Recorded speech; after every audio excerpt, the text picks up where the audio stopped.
Hello everyone, this is Aastha Balwan. I hope you all are good. अब सबसे पहले तो प्लीज़, अगर आपका फिजिक्स का एग्ज़ाम अच्छा गया है, बुरा गया है, अब उस बारे में पैनिक मत हो। वो हो चुका, अब वो चेंज नहीं हो सकता है। तो ना ही अब आंसर कीज़ देखकर अपना टाइम वेस्ट करो या और कुछ भी मत करो। अब अपने नेक्स्ट एग्ज़ाम्स के लिए फोकस करो। केमिस्ट्री में अब पैनिक होने की बिल्कुल ज़रूरत नहीं है। बस ये है कि उसमें बहुत ज़्यादा चीज़ें याद करनी पड़ती है, तो जितना ज़्यादा पैनिक होगा आप याद नहीं कर पाओगे उन चीज़ों को। तो सबसे पहले मैं ना, जो आपकी सबसे बड़ी प्रॉब्लम होगी इस समय, वो है ऑर्गेनिक। तो मैं आपसे ऑर्गेनिक की ही बात करती हूँ। तो ऑर्गेनिक में ना आपको सारे के जैसे एक चैप्टर पढ़ा, उसके नेम रिएक्शंस अलग से एक पेज पर लिख लो, क्योंकि लास्ट मोमेंट पे आप उसी को रिवाइज कर पाओगे अच्छे से। तो ना नेम रिएक्शंस आपकी सारी की सारी एक पेज पर पिन पेज पर होनी चाहिए। और मैकेनिज्म्स को समझो। रट्टा मारने से नहीं याद होंगे, वो आपको समझने पड़ेंगे वो एक बार मैकेनिज्म्स, तब वो आपको अच्छे से याद रहेंगे। और जितना हो सके बार बार रिवाइज करो, क्योंकि ना ऑर्गेनिक ऐसी चीज़ है जिसको जितनी बार रिवाइज करोगे वो तभी याद होगी। वो ना बार बार आपके माइंड से स्किप हो जाएंगे रिएक्शंस, कभी उनके एजेंट्स क्या है, सब कुछ बहुत बार रिवाइज करना पड़ता है। और जब भी पढ़ाई करने बैठो तो उस टाइम ना मार्क करते रहो कि ये चीज़ें मुझे मॉर्निंग में वापस से पढ़कर जानी है, कि ना ये तो मोस्ट इंपॉर्टेंट चीज़ है। उनको हाईलाइट कर लो कि मैं थोड़ी सी ज़्यादा भूल रही हूँ, तो इनको मैं बार बार पढ़ूंगी बाद मॉर्निंग में। और मॉर्निंग में जब आप रिवाइज करना शुरू करो तो सबसे पहले उन टॉपिक्स को करना जो बिल्कुल आपको अब तक है ना इन 3 दिन 4 दिन की छुट्टियों में भी अच्छे से समझ नहीं आया है। क्योंकि उस टाइम आप एकदम फ्रेश माइंड के साथ जब उठोगे और थोड़ा सा नर्वस भी होगे एग्ज़ाम के लिए, तो आप ज़्यादा अच्छे से उन टॉपिक्स को कर लोगे एक बार। और रात को सोते टाइम समय ही अपना अच्छे से ना सोच के सोना कि ना सबसे पहले मुझे चैप्टर 1 करना है, उसके बाद चैप्टर 3 करूँगी, फिर चैप्टर 5। मतलब ना आप अगर जैसे 4 बजे उठ रहे हो, 8 बजे तक 4 घंटे पढ़ोगे, तो 4 घंटे का सोते समय ही सोच लेना आधा घंटे इस चीज़ को देना है, 15 मिनट इस चीज़ को देने हैं। इस हिसाब से प्लानिंग करके जब आप सोओगे तो आप अच्छे से सो भी पाओगे, और फिर सुबह भी आप पैनिक नहीं होगे कि इसको करूँ उसको करूँ। रात को सब डिसाइड हो जाएगा ऑलरेडी।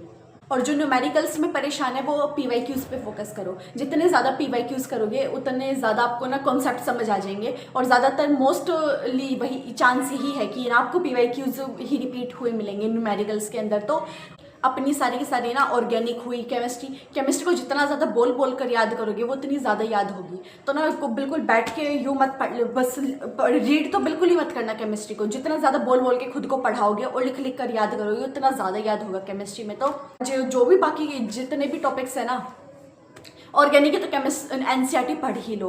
और बाकी के आप ना नोट्स आपको प्रोवाइड कर रखे होंगे आपकी टीचर्स ने, या फिर आपने खुद से बना रखे होंगे, या फिर जो वीडियो देख रहे हो वो भी बहुत है बाकी चीज़ों के लिए। और एक बैटरी वाले क्वेश्चंस को अच्छे से करके जाना, क्योंकि वो फॉर श्योर आने ही वाले हैं। और एक चीज़ और कि NCERT जितना पढ़ोगे उतना उसमें क्या फ़ायदा है, असर्शन रीज़न आप इजीली कर पाओगे, क्योंकि NCERT की ही लाइन्स आएंगी असर्शन रीज़न में। तो अगर आपने NCERT की लाइन्स पढ़ रखी है तो आपको याद होगा कि इसका क्या आएगा आंसर। और वैसे नहीं पढ़ रखी है तो आप थोड़े कन्फ्यूज़ हो जाओगे, क्योंकि थोड़ी सी ट्रिकी लाइन्स होती है वो।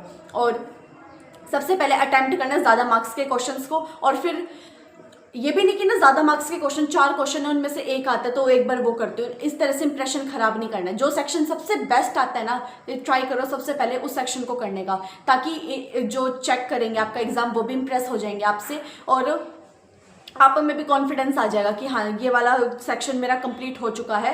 और फिर नेक्स्ट सेक्शन पे जाना और कोशिश करना MCQs लास्ट में करना, क्योंकि MCQs थोड़े ट्रिकी आ रहे हैं इस बार, पिछली बार भी आए थे और अब और ज़्यादा ट्रिकी आ रहे हैं, तो वो थोड़ा सा ना कॉन्फिडेंस कम कर सकते हैं आपका। तो सबसे पहले आपको लॉन्ग क्वेश्चंस करने हैं, और जितने ज़्यादा PYQs और CBSE के सैम्पल पेपर की प्रैक्टिस करोगे उतना ज़्यादा अच्छा है।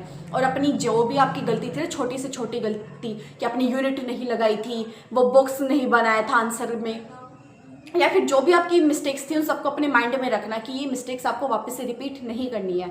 अब क्योंकि आपने प्री बोर्ड्स के अपना देखा ही होगा पूरा रिजल्ट, तो आपको पता होगा कि आपने प्री बोर्ड्स में क्या क्या मिस्टेक्स करी थी। तो बिल्कुल ध्यान रखना, क्योंकि ना कई बार होता है कि जो मिस्टेक्स आपने प्री बोर्ड्स में करी थी वही मिस्टेक्स आप वापस से बोर्ड्स में भी कर देते हो। तो ऐसा नहीं करना है। अब इसे सोच लो करते हुए कि हाँ इसको इस तरह के क्वेश्चंस में मुझे दिक्कत हो रही थी, तो उनकी थोड़ी सी अभी ज़्यादा प्रैक्टिस करो। टाइम है, आराम से हो जाएगा, पैनिक होने की ज़रूरत ही नहीं है।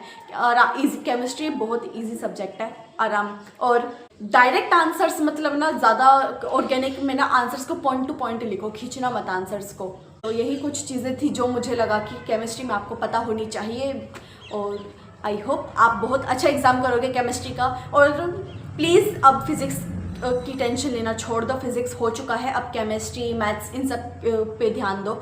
जैसे कि आप में से कईयों ने बहुत ज़्यादा टाइम वेस्ट कर दिया होगा ऑलरेडी फिजिक्स के आंसर की चेक करने में, तो अब केमिस्ट्री का ऐसा मत करना। देखो मेन बहुत इंपॉर्टेंट जो चीज़ है वो ये है कि एग्जाम करने के बाद आए, उसके बाद छोड़ दो, हो गया, अब उसके बाद चेक नहीं करना है। ये होता है हाँ 2-3 MCQs में डाउट है वो कर लो, लेकिन पूरा पेपर वापस से चेक करने मत बैठो। जब पता चलेगा ना अच्छा यहाँ भी 1 नंबर कट गया, वहाँ भी 1 नंबर कट गया, दिमाग ज़्यादा ही खराब होता है, फिर अगले पेपर पर आप फोकस नहीं कर पाते हो।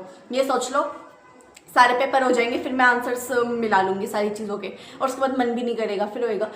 बस ये जो फीलिंग आए ना एग्जाम होते ही कि हाँ मेरे तो 70 में से 60 अबव तो आ ही रहे हैं, तो बस उसे बिलीव करो और जो भी पूछे उसको बता देना 60 अबव आएंगे। अब जाके ये नहीं देखना ओहो मेरे तो 55 आ गए। अपना पॉजिटिव रहो, जितना अच्छा सोचोगे उतने अच्छे मार्क्स आते हैं। प्लीज़ आंसर कीज मत चेक करना, अपना टाइम वेस्ट मत करना। So bye and all the best.